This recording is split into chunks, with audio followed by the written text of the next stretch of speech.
All right, my friends, welcome into episode 181 of the Leaning into Leadership podcast.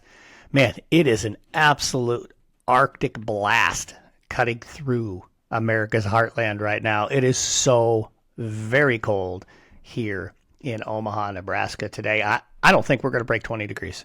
I really don't. And I'm not okay with it. I don't know about you, but I'm not a fan of the cold weather. I am just totally fine with it being nice and warm, run the air conditioner, that kind of thing. I don't mind a little bit of snow, maybe, around Christmas time, and I know we're getting close to that, but holy cow, the brutal cold temperatures, that is just not my thing. Just not my jam at all. But that is not what episode 181 is all about. This is not about doing a weather forecast from Omaha, Nebraska for you, but rather it's about talking about systems in our schools. And in order to talk a little deeper about systems, I invited a guest back onto the show, Kurtis Hewson, who you might remember from episode 137. Kurtis developed, along with his wife, Lorna, something called the collaborative response system. And really, it's about how we surround our students with the supports they need to achieve at the levels that we believe they can achieve. And in this conversation, Kurtis and I certainly talk a little bit more about collaborative response, but more importantly, we talk about why systems are so important for school leaders and how you go about being intentional creating those systems to ensure that your time is managed well, to ensure that instruction is managed well, and to ensure that we're not leaving students to chance, meaning dealing with the school information system lottery of whether or not they get quality educational processes happening in their classrooms. By developing systems, we take that out of the equation. This is a really great conversation. I really enjoyed having Kurtis back on the show. I know you're going to enjoy this particular conversation, so relax, enjoy, and I'll see you on the other side. Hey, leaders. Let me take you back to my early days as a high school principal. I thought I had to do it all, put out every fire, manage every crisis, and be the superhero I thought my school needed. Honestly, I was overwhelmed. I was exhausted and just felt like I was spinning my wheels. It wasn't until I got clear on my values, on my time, and on my systems that everything changed. Now, I've taken everything I learned from that experience, plus years of coaching leaders all across North America, and designed a course to help you take control of your leadership.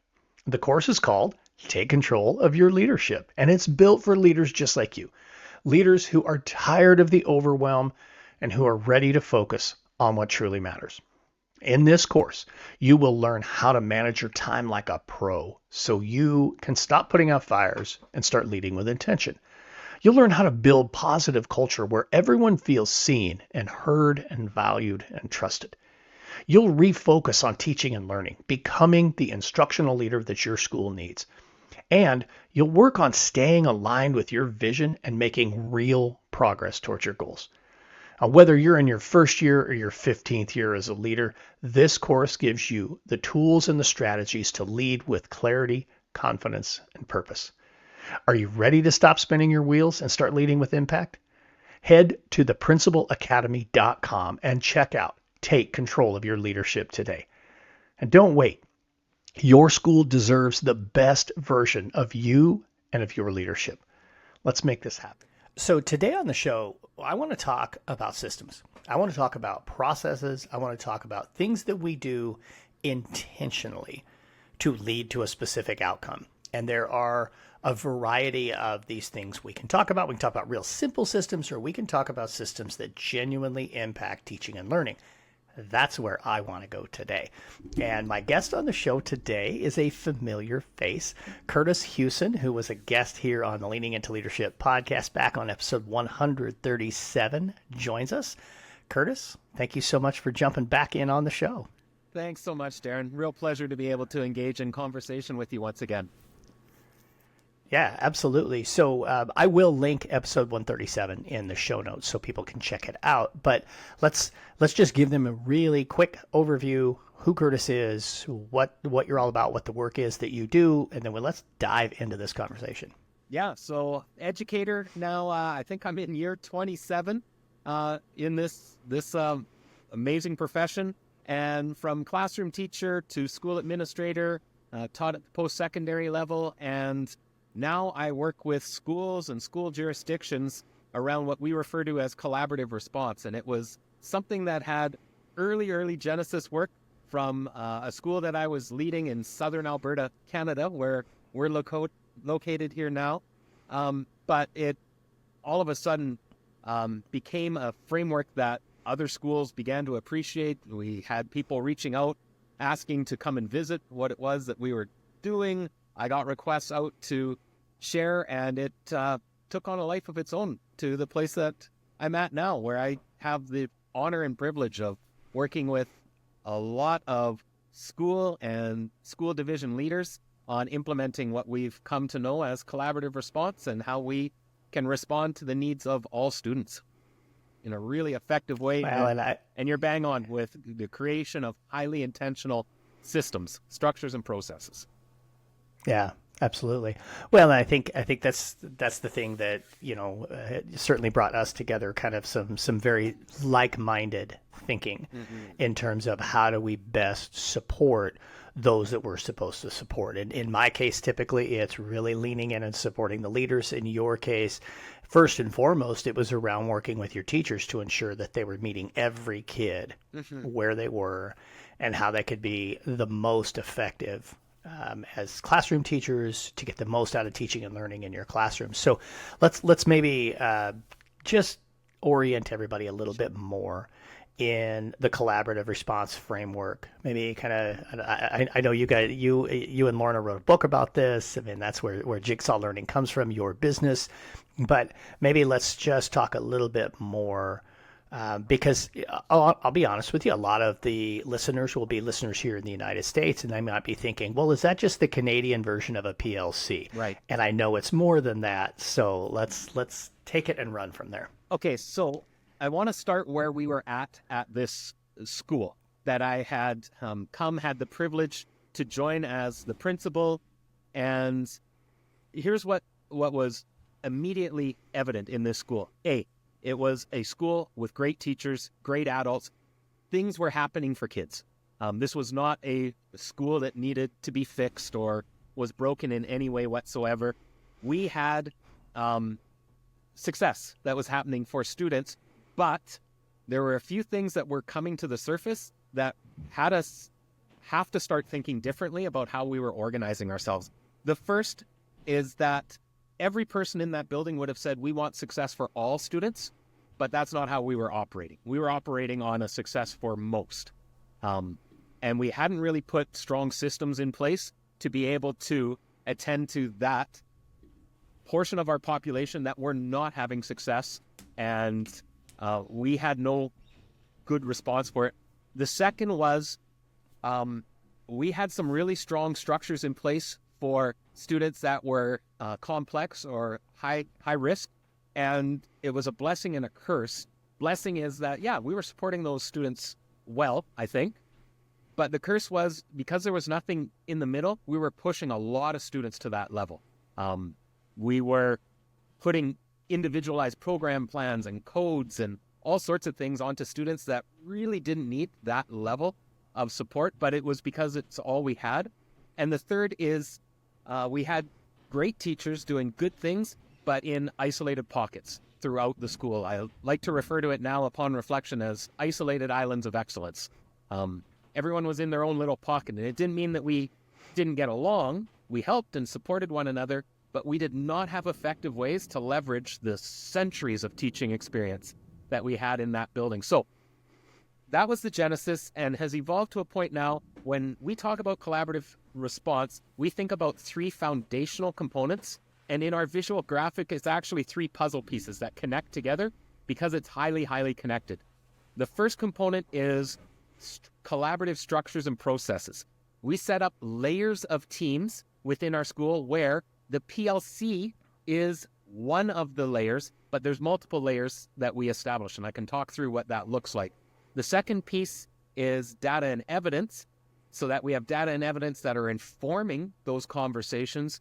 And then the third is our continuum of supports that we develop, which is really becoming the intellectual bank of what are our best strategies, practices, ideas, interventions. When we say a student is struggling, do we have a mechanism to be able to say, well, what do we do in that case? That becomes very much established and, for lack of a better word, institutionalized within our building of this is just how we go about responding to the needs of students. And it's clearly documented. And you talk all the time, Darren, about clarity and intentionality. That is a huge part of all of this, is how do we create high degrees of clarity, intentionality, and alignment between all of these things.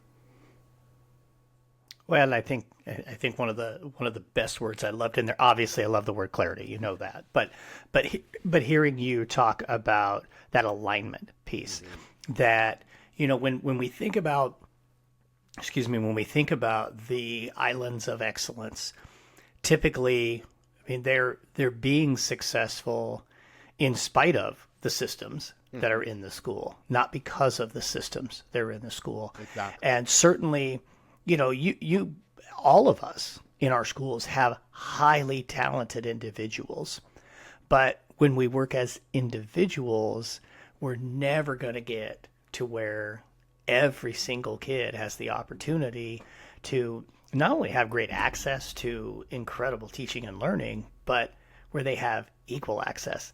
It shouldn't be, we've talked about this forever in our profession. It shouldn't be the school information system lottery where, oh, I got that teacher, cool, I'm going to get a great education. This one I did not. But having that alignment, I think, is so essential for whether it's across grade levels, it's throughout the entire school, or even within the entire school system. And I know we're going to talk about kind of how this has scaffolded here a little bit later in our conversation. But I just want to have you go a little bit deeper with that alignment piece, because I just think that is such an important element. All right. Well, I'm going to try and break it down in as condensed as much as I can. But I am going to share with you a resource that we have, an overview of collaborative response article that talks a little bit further, if that would be of value for the show notes. So when we think about the alignment, I'm going to share one example within this. Within our continuum of supports, we talk about 4 tiers. And I know in most response to intervention, multi-tiered system support structures, we talk about 3. And we didn't create one more tier on top. What we did is took universal and broke it apart into 2. And essentially what we wanted to see is, rather than tiering the kids, we're going to tier the supports through these 4 tiers. Tier 1 being, what are the things that we agree to do across the school in every classroom for every student? So when we developed our literacy continuum of supports, Tier 1 was the 8 things that we said we all agree to do this because it has real impact for students. Then Tier 2 became, what are the things we could do for some students some of the time in some classrooms, but still under the direction of the classroom teacher. So essentially, for us, Tier 1 and 2 might resemble what would be referred to as Tier 1 in most traditional tiered response structures, but we were trying to get really clear on what are the things we will see across every room, and then what are the differentiated strategies we could be trying, and getting crystal clear on that. Then Tier 3 became that supports someone other than the classroom teacher is responsible for, but still within the school. And Tier 4 were the supports provided by someone external to the school. So getting really clear on that, and then we start to align layers of team with this. So we talk about 4 layers of team. The first layer being what we call collaborative planning, but most schools would refer to this as their PLC structures. And the reason we kept it fairly broad is it doesn't really matter if your school is engaged deeply in PLC work or Simon Breakspear's sprint model or examination of student work through other different structures or systems. Essentially, we want opportunities where teachers are collaborating and planning but really around what are the big rocks that we all agree that we are working on. Then we have another layer of team that we refer to as the collaborative team meeting, which is very specific in the way it's structured so that we are talking about what are the strategies we could be employing when we're identifying students. Our third layer of team becomes our school support team, which in most schools that have strong response to intervention structures, they have this team, or in a large high school, they might have several teams at that layer of basically what do we do for students who are being referred that need support beyond the classroom. And then there's always going to be times where we're going to meet in what we refer to as case consults, but essentially where one kid is on the agenda and we might bring external partners in. So that was a really broad overview of some of the alignment and connection that we see. Yeah, no, that's okay though, because I think that's not something we want to glaze over. We want to make sure that we do hit all of the details that you hit there, because when we tend to just rush into something or just say oh, that's good enough, that's when we find that the systems don't work, right? And I think that's part of the genesis of my question specific to PLC. And I won't ask you to chase, hey, what is a PLC? What is a PLC not? Because that in and of itself could be probably a 2-hour episode.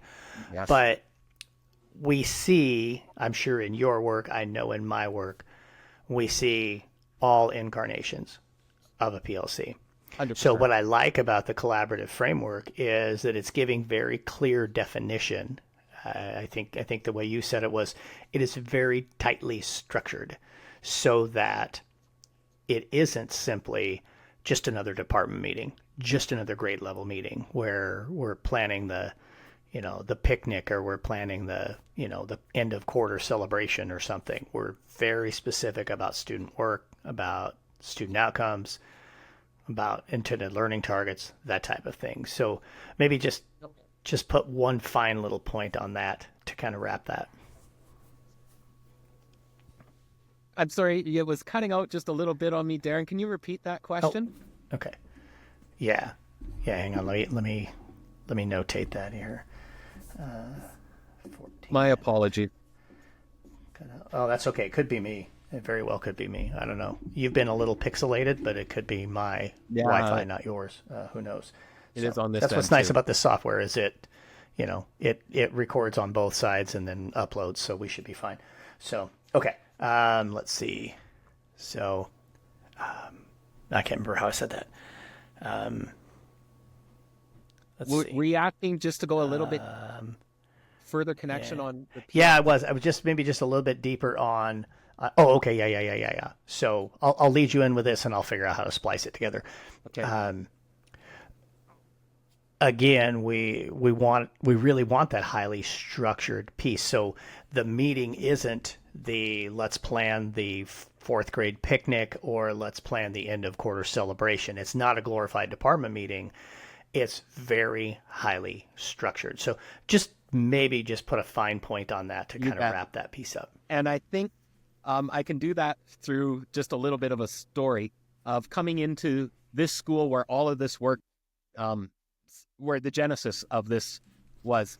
Our teams or our grade levels had time built into their schedule where one period once a week they would meet to engage in their PLC. And for those that are listening, I'm air quoting right now because they called it a PLC, but it varied tremendously from team to team. Some teams had really clear outcomes they were trying to accomplish and use that time wisely.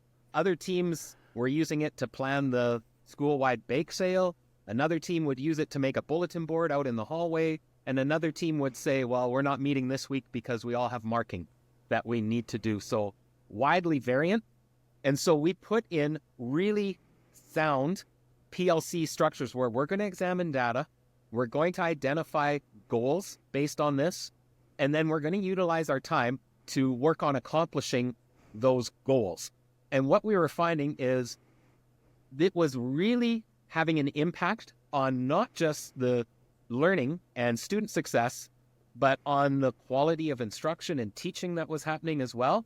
But as great as that work was, there was still students who struggled, and we needed a mechanism to be able to continue to build upon what it was that we could do. So I think getting really, really clear at that PLC level of what is it intent, and then being able to see, there's a gap now where there's some students who aren't seeing that success, but it's not that we need to refer them for additional support or anything yet. There could be some things we could do at the classroom level, which brought in that second layer of team. Yeah, no, I love that. I really do. So I'm curious as I'm listening to you talk about that and, kind of reflecting on my own journey of working to develop PLCs and that type of thing as a building level leader. And now in my role as a leadership coach and consultant, and I know you do this work too. So this is kind of where I want to go with this question. How different is it for you, and what are some of the things that you kind of lean into as that outside person? So now you come in, you're working with a school, you're not the principal, you're not the person who's going to stand in front of that staff and say, no, this is how we have to do this. What are some of the things that as you work with schools, as you work with school divisions, that you're either doing to support the leader, or maybe that you're doing to support the teachers, that clearly feels way different than when you were the principal? Yeah. So I think one of the first steps, and again, this is bigger than just collaborative response, and it comes to what you've discussed around solid coaching. It's really trying to determine, what do you already have in place and where would it fit within this collaborative response framework? We're not talking about blowing up your school. Every school that I've been in within the last decade has elements of what we talk about around this collaborative response work, whether there's solid PLC structures already in place, or they have a really strong referral system for getting additional supports for students. We start to talk about what already connects, and then where's there a gap. And one of our first starting places is we have a meeting structure that's very unique to collaborative response, which is a really powerful solutions-oriented and action-focused process, and we call it our collaborative team meeting. The idea is that if we have PLCs that are meeting on a regular basis, we want to infuse in a meeting that happens every 3 to 5 weeks approximately. It could be in the same teams that you're in your PLCs in, or we have seen schools that start to mix up their people for this collaborative team meeting. And Darren, here's what the process looks like. We start with everybody comes ready for the conversation. They have students already determined. We use what we call pre-meeting organizers so that not a second is wasted in this conversation. And we start in with reviewing our norms, pick one that we'll practice today, and then we start with celebrations. And when you say, I'd like to bring up Kurtis, my celebration is he's finally starting to master some of the skills we've been teaching over the last 3 weeks. Now, as a facilitator, we're going to say, that's awesome. What did you do that led to that success? Because we're trying to reinforce the successes we're having. You might share a strategy that others in the room would benefit from hearing. That's great. We always take some time to share the celebrations, and then we move into a key issue process, and this is what it looks like. We say, all right, Darren, who's a student you've brought? And as quickly as possible, what is a key issue you're experiencing? And this is where the data and evidence starts to become huge, because we start to say, don't bring your most complex student or a student that has multiple variables impacting them. When we utilize our data to color code students, that might indicate that this is a red student. For instance, if we're using just a simple red, yellow, green type strategy, we want to be able to surface kids who are close, that are yellow, and the data helps us to do that. And then we identify a key issue. So let's say that I've brought Kurtis, and my key issue is staying focused when working independently in class. Okay? Now, we might ask a couple clarifying questions just to make sure we really understand that key issue, but then we go right to the other teachers and say, does anyone else have a student with this same concern. Just names, no stories. And then we turn our attention to, all right, what could we do to help a student remain focused when working independently? And we start brainstorming. And people start sharing, what if? What if we tried this? I wonder if. Here's something I've done in my classroom. And you hear that and go, ooh, I do something like that, but I've tweaked it a little bit. And then we come back and say, all right, Darren, for Kurtis, what's one thing that you want to try? One thing that you want to take away from this? And you say, I really like Lorna's idea. I think I'm going to try that. And of course, we're going to ask, do you need help with that? Might you need a little bit of assistance? But we find schools, when they're doing this over and over and over again, they start to develop huge degrees of vulnerability, psychological safety, and all of a sudden, I start stretching. I start trying things that are outside of my normal toolkit because I'm hearing what's working for other people. And it's, again, through these layering of team that we just start that we continually leverage and build the collective capacity of everybody in our building over and over and over again. One of the biggest things I'm hearing there that I think the structure lends itself to and does so well with is that keeps the judgment of the teacher taken away. It's not about, I'm struggling with this. We're talking about the end user. We're talking about a student. This is something that I have a student who's struggling with this. Hey, does anybody else have those? Oh yeah, okay, several of us do. Now let's put some ideas on the table.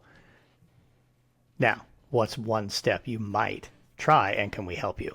So I think it really puts that onus on we're coming together to solve problems, as opposed to, I think in so many ways, so often when they're not done well, the PLC, and the reason the PLC devolves, one of the reasons the PLC devolves is exactly that, is I don't want to be judged in front of my peers. That's not what I'm here for, right, as a classroom teacher. But it also comes back to the alignment piece. I think it really comes back to alignment. Like, how do we collectively help you with this one kid? And ultimately we're going to help each other through that work. You go ahead. I think it's interesting too with what you share there is through this collaborative team meeting process, we then start to see what we call collaborative planning, but in most schools they're referring to it as their PLC structures. We find that becomes even stronger, that these start to work in parallel to one another, and all of a sudden we come back into our PLCs and start envisioning innovative ways that we could go about attempting to respond to needs that we're seeing in our students. Yeah, that's outstanding. Now, you were sharing before we hit the record button, full transparency, folks, I just recorded on Kurtis's podcast right before we were recording this episode. So we've been hanging out together for a couple of hours now.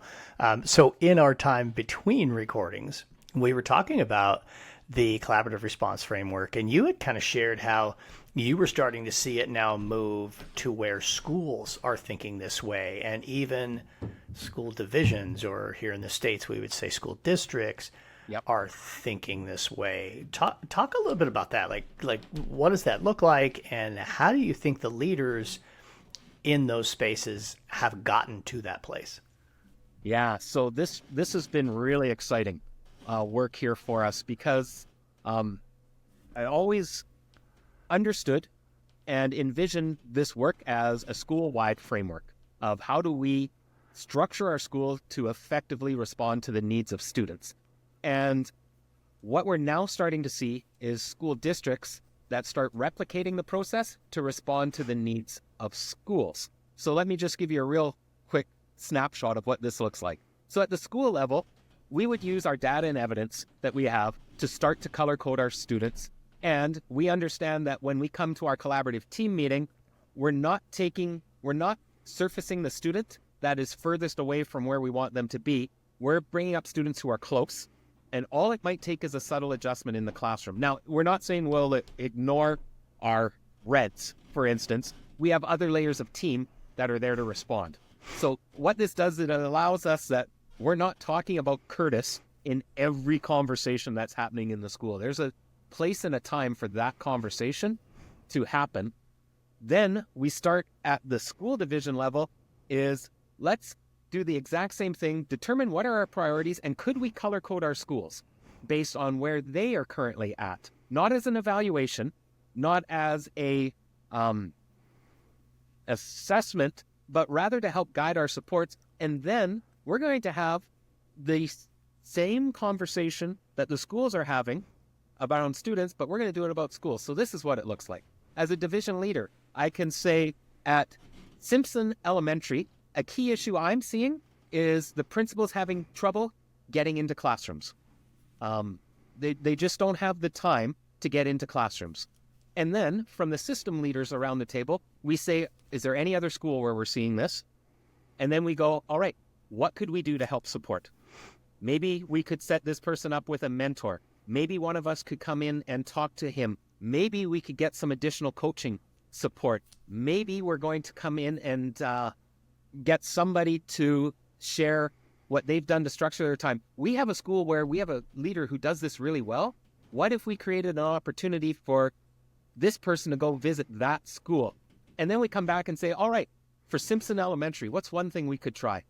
And again, it's about how do we structure and support the system. And in school districts where we're seeing this, it's become hugely valuable that not only are we expecting schools to be engaging in the framework, we are at the same time. And of course, there's going to be struggles through this process. If you're putting good systems in place, there's always going to be points of difficulty within it. But now we've got system leaders saying, yeah, we're experiencing some of those struggles too, and here's what we've done to work through that. It becomes a really, really valuable process, and I think just builds such an incredible culture of collaboration and high degrees of collective efficacy of, yeah, this is an issue, so what could we do? Yeah, that's super, super powerful stuff, man. I love that. And I think that's when you start to see something that is working effectively at one level, and then you start to apply it as a leader and say, hey, I can take the basic premise, I can take the systems, I can take the ideas, the concepts that are a part of this and apply that to what my needs are and what the needs of my charge are. I think that's just super powerful leadership. I just really love that. So, Kurtis, man, our time has just flown by as I knew it would. So we're certainly at that point in the show where I'll ask you the same thing I ask everybody. And I know I've asked you this before, but I'll ask you again to give us an updated version of what it is right now, Kurtis, you're doing to lean into leadership. It's interesting because with our organization, Jigsaw Learning, and really it's myself, my wife, and we have a few team members that are with us, and it organically grew. It wasn't an intentional endeavor, but when we were getting all these requests from schools to come and share what does this look like, it prompted the need to go in a different direction. I think one of the things that's been really powerful is now utilizing some of those same structures and processes within our own organization, which is not a school. We're educational consulting business, a team, but we're adopting a lot of the same meeting structures. We come into those same conversations with, right now, here's a key issue that I'm dealing with. What could we do around it? And I think being able to understand that when we create strong systems for people to collaborate, it's everyone in the organization, whether that's a school, a business, a school district, it just makes us stronger. So I think that's what I've been really working on is essentially walking the talk of, this is stuff that I work with on school leaders on a day-to-day basis. Are we practicing it in our own life, which has been super, super valuable. Yeah. No, I love it. I think that's awesome stuff. Oh, man, I'm so glad we got another opportunity to sit down, have a conversation, to hit a record button on it so that everybody got a chance to listen in. So, Kurtis, thank you so much for joining me here on the Leaning Into Leadership podcast. Thanks. Always a pleasure, Darren. All right. Outstanding conversation there with Kurtis Hewson. Again, I really appreciate him coming on and being a guest here with us on the Leaning into Leadership podcast. All of Kurtis's information is down there in the show notes. I also linked the show that Kurtis was on previously, episode 137. So you'll want to make sure you get that listened to again, and make sure that you connect with Kurtis. Check out his book, all of the great things that are down there in the show notes. And now it's time for a pep talk. In today's pep talk, I want to talk a little more about systems, but I want to talk about them in a little bit different way. Earlier this week, I was compelled, I was inspired by a post that I read on social media about leadership coaching. And it was very much a positive post about leadership coaching and about why leadership coaching was important. But then another individual shared a blog post that they had written about their experience working with a coach. And I thought, that's really wonderful. I love that. And every one of us who's worked with a leadership coach has an experience. Mine is what led me to being a leadership coach. I work with the school leaders around the country that I do because I worked with a leadership coach. And so I wrote, I think, a really good blog about my experience there. And I'll put that in the show notes as well, so you can go check that out. But one of the pieces that really stands out to me that I learned from my leadership coach was developing systems. And that's what I want to talk about on the Pep Talk today. I was not a systems thinker. I really did not understand that at all. And I know I've talked about it a few times on here, but it was my coach who really pushed me to think about what systems really are and how it is that we're putting them in place to ensure that, number one, as a leader, I'm able to be focusing on those high leverage leadership activities. And two, so that the how we do things around here makes sense. It's something that everybody can have access to and that everybody understands how we do what we do. When we talk about building systems around instruction, which is what I love about the conversation today with Kurtis, when we talk about building those systems, that's when we're really getting deep into the instructional leadership work that we need to be doing. So leaders, trust me on this one. If you're not developing systems, if you're not taking the time to look at the systems that you have in place, that's when you really need to lean into that work. Reach out to a leadership coach. If it's me, wonderful. I would love to work with you. I would love to work with your school and your district. But if it's not me, folks, there are some amazing leadership coaches out there. Give them the opportunity to help you work on getting the systems in place you need to set your school up for success. It is absolutely one of the most important things that you will do is ensuring that you have quality systems in place to manage and take care of all the things that go into leading a school. That's what I got for you this week, folks. I hope you enjoyed this episode.